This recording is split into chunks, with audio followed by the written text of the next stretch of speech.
Welcome back. Well, U.S. Congressman Ron Paul surprised everyone at the Conservative Political Action Conference by winning the presidential straw poll with 31% of the vote. So, could change be around the corner?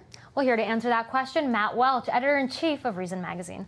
Hi there, Matt. So 31% of the vote, he won that straw poll, largely because of the support of young conservatives. Are we seeing a sort of turning of the tide here? I think what we're seeing is that in grassroots base support, there's a lot more enthusiasm for libertarian ideals of limited government in the Republican Party than there has been in at least 12 years, probably stretching back even to 1994 and 1995.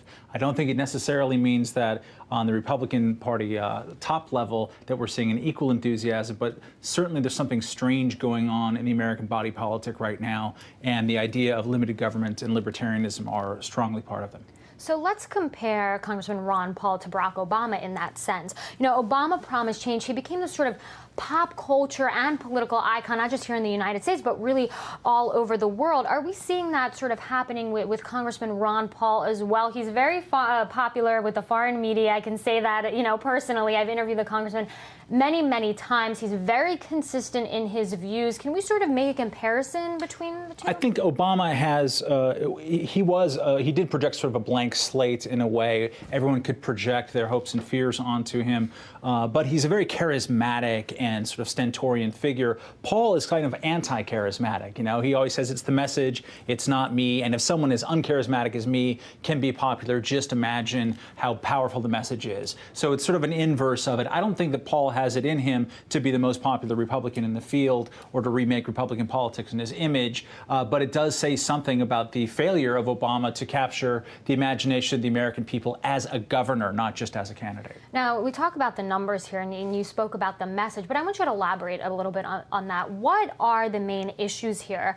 that are causing some Americans either to be angry or to switch their political affiliations? I mean, what are Americans most concerned about now that they're saying, hey, Ron Paul looks like the guy for me. He looks like the guy that I might want to vote for in 2012. More than anything else, it is bailout economics and the size and growth of the federal government, which has been hysterical. It's been bipartisan. George W. Bush was the biggest government president since Lyndon Johnson, and Obama has just doubled and tripled down on that. There is no American political venue for that kind of thought and feeling, and so it's coalescing on Ron Paul and in other people who are being critical of the bailouts. Well, let's talk about foreign policy also, because Congressman Ron Paul has always sort of had this consistent anti-war stance, and he's sort of questioned, more than any politician really on the Hill at least, you know, not just how many troops to send, you know, to somewhere like Afghanistan, but why are we even sending troops over there? You know, you heard me talk about the civilian casualties in Afghanistan. Congressman Ron Paul is usually the first to say, hey, I told you so, we shouldn't be there in the first place. So is that message kind of resonating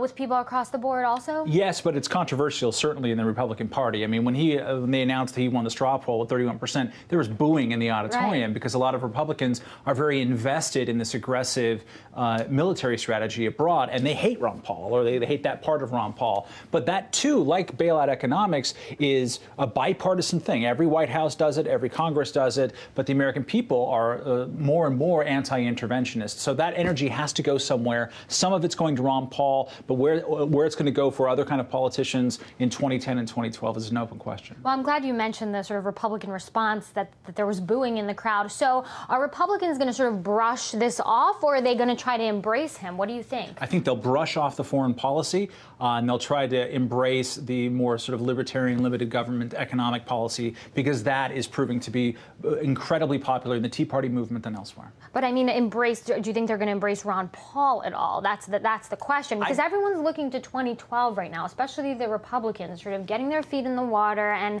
it's not that much of an indication for 2012. Mitt Romney has won several times before. He, of course, was not the candidate. It was Senator John McCain instead. So let's just talk about Ron Paul and his future. He hasn't publicly announced that he even wants to run yet, but could this be an indication that, hey, this is our guy, or is the Republican establishment going to sort of distance themselves, like you said, that they might, and just pick and choose which issues they want to concentrate on? I think there will be a real contest for who gets to be Ron Paul in 2012.